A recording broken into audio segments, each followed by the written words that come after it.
Hello and welcome to Badminton Unlimited, your one-stop destination for all things badminton. Coming up on the show, we catch up with Canada's Emanuelle as she talks us through some of the big moments from her 2019 season. I think I lost a little bit of confidence in Europe. I went there alone, so this time I didn't have my coach with me and my sparring partners.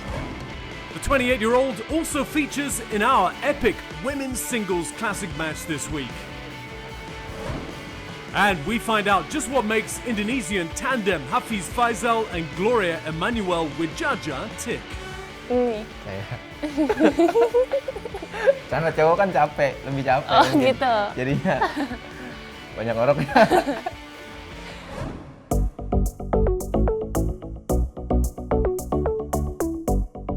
2019 was a year of ups and downs for world number 10 Emanuelle. Highs included reaching her career best Super 750 semi-finals in Tokyo and Fuzhou, plus her successful defense of the Macau Open title.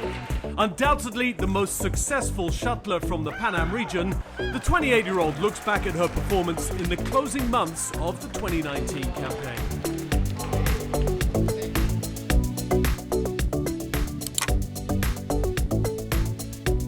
I think my preparation for Worlds was very good. Going into the tournament, I was feeling really confident, and especially before Worlds, I had a very good result in Japan.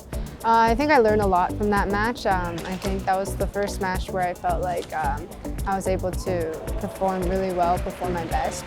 It was just towards the end, it was a little bit of the tactical sides that I was lacking in experience, and she was obviously she's very experienced and she knew what to do at the right points, and I think for me that's what made the difference. And so I learned a lot about how to handle my nerves and how to handle very crucial points in the third game.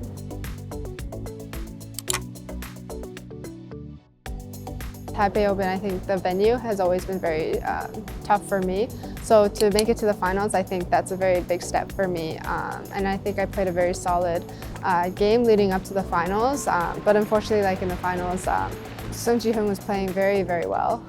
But I was struggling with a bit of a shoulder injury, so I wasn't able to control my shots as well, especially in a venue like that. It's hard to adjust with like a kind of broken up shoulder. So for me, I was kind of disappointed afterwards.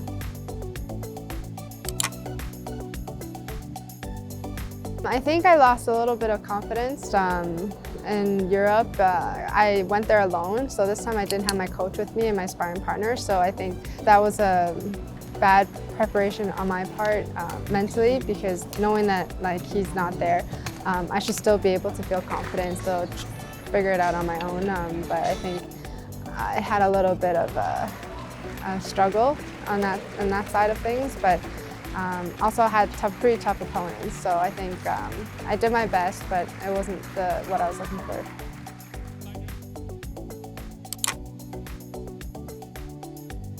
I was trying not to think about, oh, I won this last year and I had to defend the title, and I think I was just more focusing on this is a new tournament. Forget what happened last year, forget what happened 2 weeks ago. This day I was playing really well, I was reading a lot of shots really well, and I think my control was there, and I wasn't making too many unforced errors. And in the first game I really had to fight to kind of make sure that I can give her that pressure, and I think in the second game I think that really helped that confidence, and she slowly started to make more mistakes and I just kind of picked up.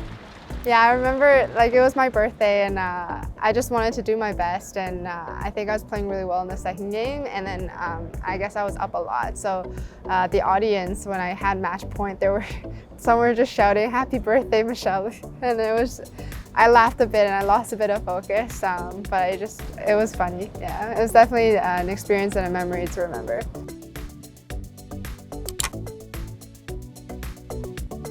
I remember the tournament in general, and I remember after the quarterfinals, the semifinals was one of the most tiring matches of, I guess, my career. But I'm very happy with the performance, because I think that was the fourth tournament in a row that I played, or fifth, coming out of Macau and just playing so many matches. In the first game, I think I figured out a game plan that I was more comfortable with, and it worked really well at the end of the first game. But in the second game, I knew if I wanted to fight for a third game, I had to kind of save a bit of energy because I knew where my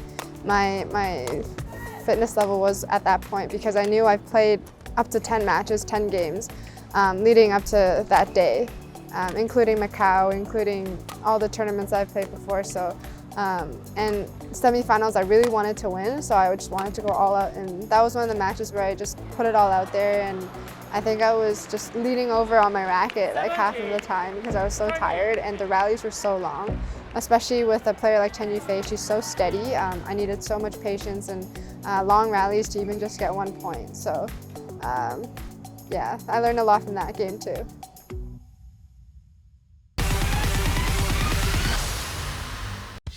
The women's singles semi-finals between Chen Yufei and Michelle Li was one of the most entertaining and exhausting matches of the Fuzhou China Open 2019.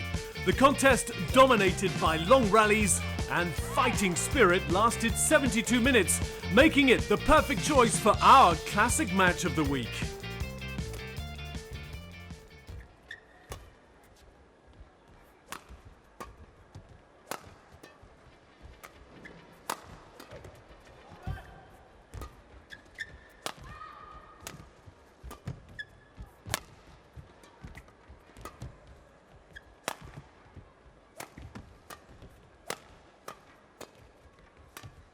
Oh, look at that backhand. Oh, yeah, that's Yeah. Well constructed rally by Chen Yufei. Look at that backhand. Follows up quickly.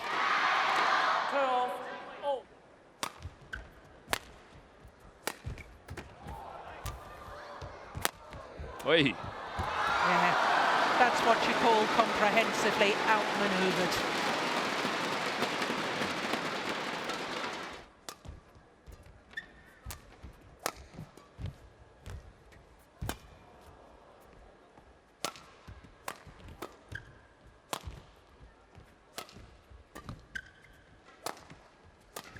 Oh, good shot. Good retrieving too. I like that clear. Yeah. What a rally. Brilliant. Oh, that's superb. Well constructed rally by Michelle Li, greeted to almost silence from the fans here in Fuzhou.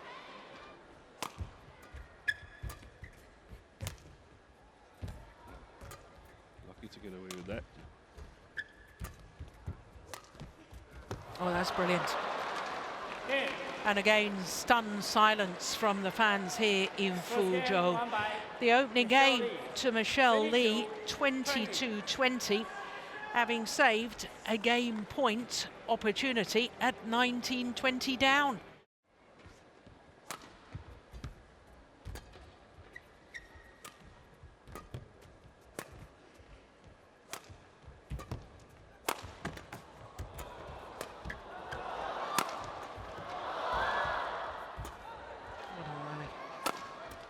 This is fantastic attack and defense. Oh, look at that.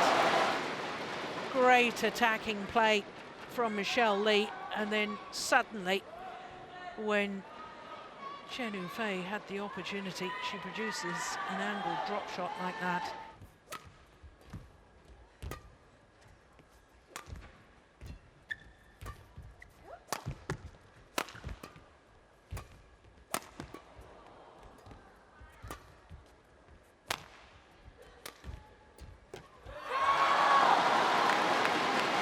Once again, I can tell you, Michelle Li bent double, gasping for air. 18-14.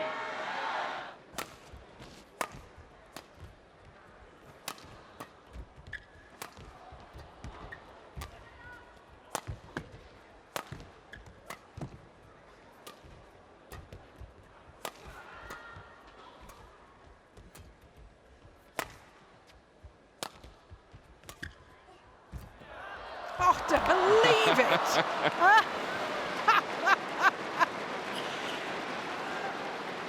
Well, well, well. What a way to save match point.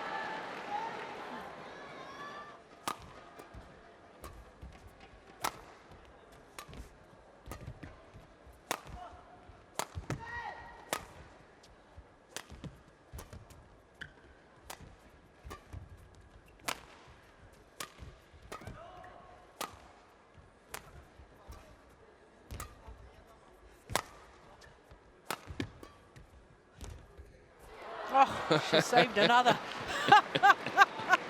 Look, she's in real physical distress, but she's just refusing to give up. No. It's a loose clear. This time, the third match point opportunity. And last year's champion, Chen closes out the deciding game 21-17 against Michelle Lee, who's given her all. Well, what a battle, what a match.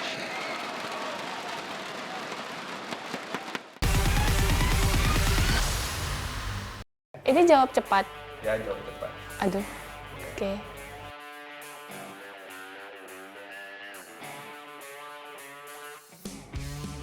Menyanyi. Saya. Hafiz. Saya. Karena saya mungkin suaranya bagus. Aduh, sampai jatuh nggak sih? Oh, enggak. Pede banget kamu. Enggak, Hafiz mellow, suka nyanyi dia.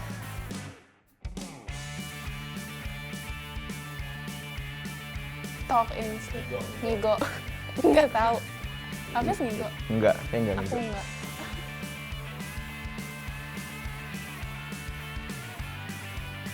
Ini. Saya. Karena cowok kan capek, lebih capek. Oh, mungkin. gitu. Jadinya banyak oroknya.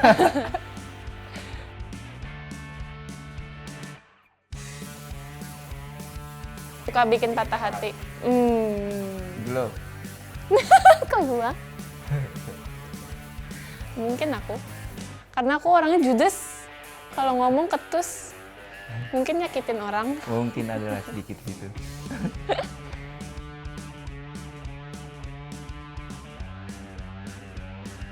Aku enggak.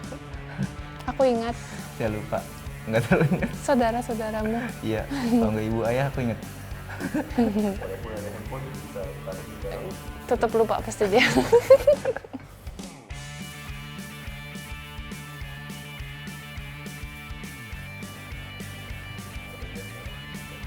Kamu Enggak. Belum. always selalu di tangan kayaknya.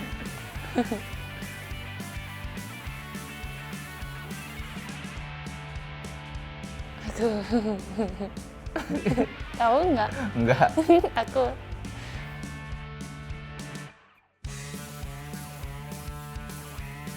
Oh, di atas aku mau. Skydive nggak suka. Tahu tapi. Enggak. Skydive yang dari atas pesawat yang Nggak, terjun nggak ke berani. bawah. Nggak Nggak berani. berani. Takut.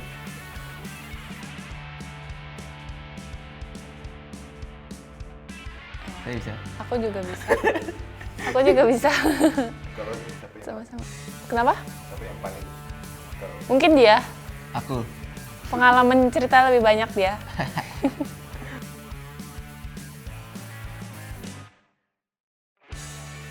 Sama-sama.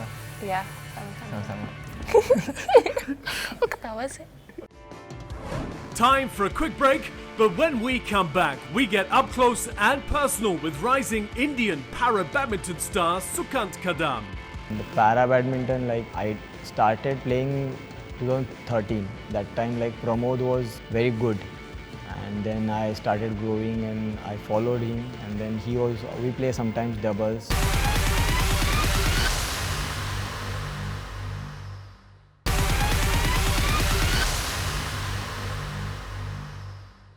Hi, I'm Sukant Kadam, and now you are watching Badminton Unlimited. Sorry, now because it's my favorite word, maybe.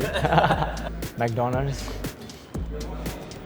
Not PUBG player. I'm not so much good in the PUBG. I like to play defensive. So whenever somebody comes, I lie down and I watch where. How are you? Genke desu ka? Hi, I'm Sukant Kadam, and you are watching Badminton Unlimited. We have 6 days training program and 1 day is complete rest. So like on the Sunday usually we wake up very late and go to the movies, like different movies, and then go to some place where we can eat like different food, because daily we have to eat like proper like diet, but when you go for the like Sunday, we can have the cheat food or something. So that's really nice. I can't say no to biryani. Like I really like Hyderabadi biryani because when I stayed in Hyderabad, like on the Sunday, I usually go to the hotels or in the campus also there is Hyderabadi biryani sometimes. So I never say no. If somebody asks me like, can you have little bit? I say, okay, I'll have.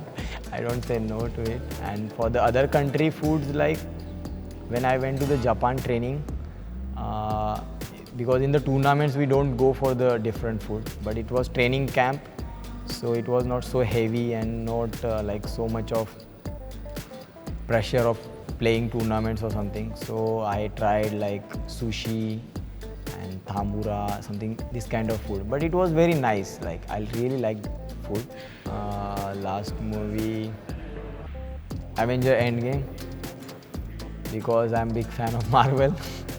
So I used to see all the movies of Marvel and I'm a big fan of Iron Man. So when he dies, then it's emotional moment, but I learned so much of things from the movie because they have the different kind of opinion. And for music, I like before the match, definitely I want the motivational because I want to go and perform well. But after match, like while I'm in the room or something, I like to listen like old songs and slow songs, like not so much of rock or something, but slow songs. And like before match, I like to listen Milkha Singh song, then Chak De India song, then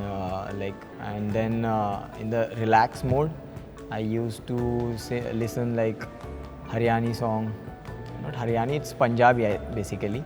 Like I like Virendra Sehwag because he is always cool, never thinks so much and always like play his own game. Never thinks about like what strategy or something else. He plays his own game. So I was like following him for a long time, and then after coming in the badminton, I like Saina Nehwal. So she was like so much of motivational because she has like something different in her. Like whenever she plays, we can see that she angrily support and always like ready to like give her best. So I like her like way of playing and attitude towards the game.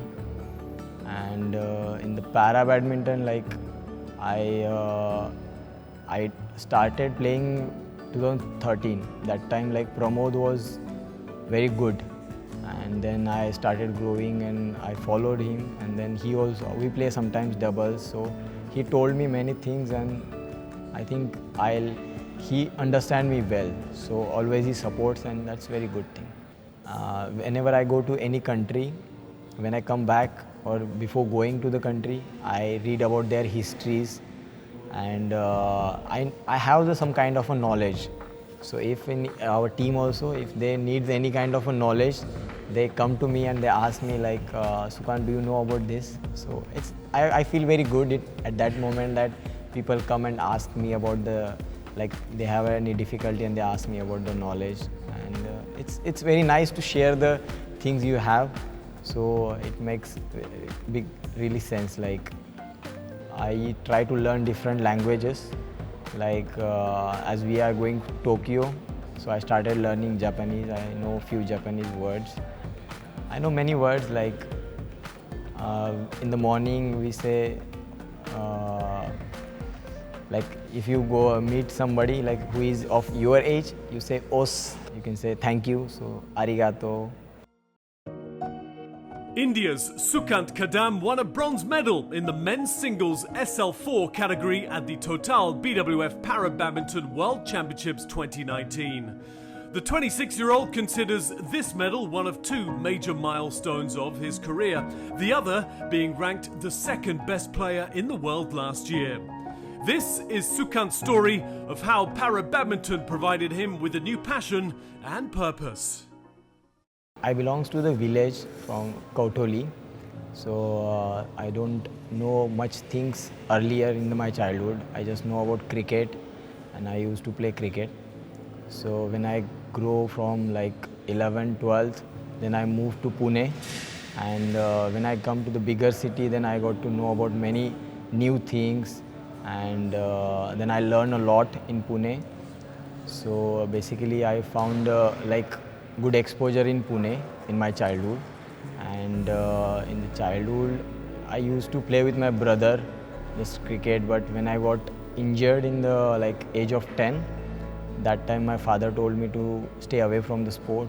When I was 10, that time I was playing cricket in our gully, you can say. And that time actually I fall down when there was a ball coming and I was go for the catch. And then I fall down my left knee.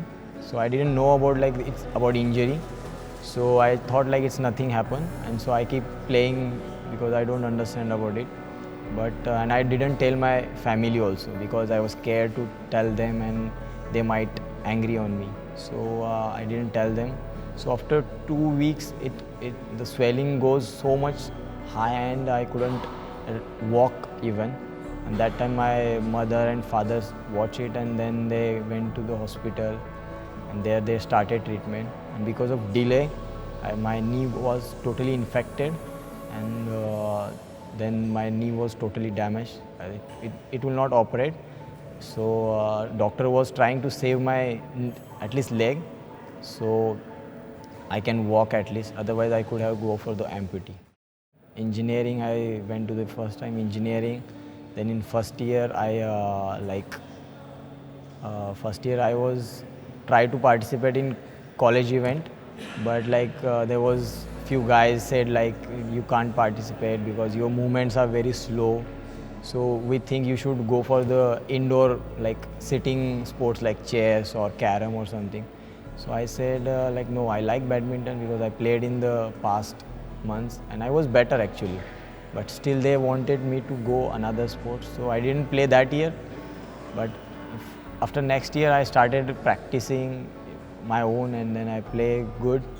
And then I beat almost all the college players. And when I get the opportunity, I was started playing like, one moment was like I was ready to leave my engineering. So stop education and I will go to the, so but like my family was so strict for the education. So I went for the education and the badminton.